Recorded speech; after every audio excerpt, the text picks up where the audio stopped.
வணக்கம் நண்பர்களே.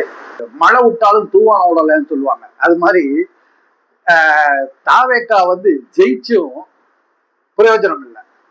மக்கள் ஒரு சாதாரண கட்சியை மக்களுக்கு அடையாளம் தெரியாத பல எம்எல்ஏக்கள் பல மக்கள் இன்னைக்கு ஓட்டை போட்டுட்டு ஓ இவர்தான் நம்ம தொகுதி எம்எல்ஏக்களான்னு அதுக்கப்புறம் தான் எம்எல்ஏங்கிற மூஞ்சியே பாக்குறாங்க. பல எம்எல்ஏக்கள்லாம் தொகுதிக்கு போல. ஏன் விஜயே நிறைய தொகுதிக்கெல்லாம் போவே இல்லையே. எத்தனையோ ப்ரோக்ராம கேன்சல் பண்ணிட்டு உட்கார்ந்தாரு. ஏதோ அடிச்ச ஃப்ளூக். அதாவது ஒரு பழமொழி சொல்லுவாங்க, அடிச்ச காத்துல எச்சையில கூட கோபுரத்துல போய் உட்கார்ந்துருச்சுன்னு. அது விஜய்க்கு கரெக்டா பொருந்திருக்கு, அந்த கட்சிக்கு பொருந்திருக்கு. வந்துருச்சு, ஒரு எச்ச இலை கோபுரத்துக்கு வந்துருச்சு. அதாவது ஜெயிச்சு வந்துருச்சு. ஆனா மக்கள் முழு வெற்றியை கொடுக்கல. ஒரு 11 எம்எல்ஏக்களை சமாதானம் பண்ணி உங்க கட்சிக்குள்ள கொண்டு வருவோம் பார்ப்போம் அப்படிங்கிற ஒரு சின்ன சின்ன கேம் வச்சிருக்காங்க. இந்த கேம்ல இவன் ஜெயிக்கணும்.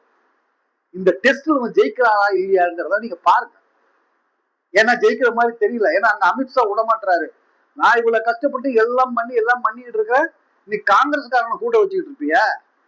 கொடுக்க முடியாது. அதுவும் காங்கிரஸ் கூட வச்சது மட்டும் இல்ல, இதுல அமைச்சர் பதவி வேற நீ கொடுப்பியா நீ? அப்படிங்கறதால ஆளுநரை வச்சு சும்மா கேரம் போர்டு விளையாண்டுட்டு இருக்கான் மனுஷன்.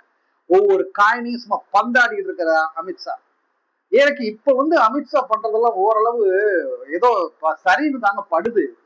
ஏன்னா இவங்க பண்ற கூத்தெல்லாம் பார்த்தா இந்த மக்களுக்கு இப்படிப்பட்ட ஆளு தாங்க வேணும்.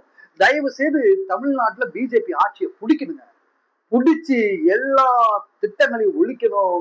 ஹிந்தியை கொண்டு வரணும், மும்மொழி திட்டத்தை கொண்டுட்டு வரணும், எல்லாத்தையும் கொண்டு. அப்பதான் தமிழ்நாட்டுல திமுகவோட அருமையும் முத்துவேல் கருணாநிதி ஸ்டாலின் அவரோட அருமையும் தெரிய வருங்க. அதாவது பழமொழி சொல்லுவாங்கல்ல,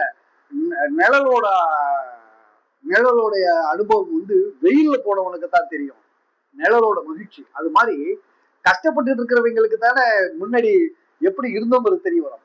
அதனால தாவேக்கா என்ன நடக்குது, ஆளுநர் எப்படி கொடுக்கிறாரா இல்லையாங்கிறத பார்ப்போம். பார்த்துட்டு ஒரு வார்த்தை பேசுவோம். ஆனா எங்களுக்கு என்னமோ முற்றிலும் நம்பிக்கை இல்லை. கம்யூனிஸ்டுகளும் ஆதரவு தரமாட்டார்கள் என்று நினைக்கிறேன். திருமாவளவனும் தரமாட்டார்கள். அவங்க என்டிஏ கூட்டணிகள்லாம் போய் கேட்கலையா ஆதரவு. அதனால இது கிடைக்கலன்னா நிச்சயமாக ஆளுநர் குடியரசு ஆட்சிக்கு தான் டிக்ளேர் பண்ணுவாரு. பொறுத்து இருந்து பார்ப்போம். நன்றி, வணக்கம்.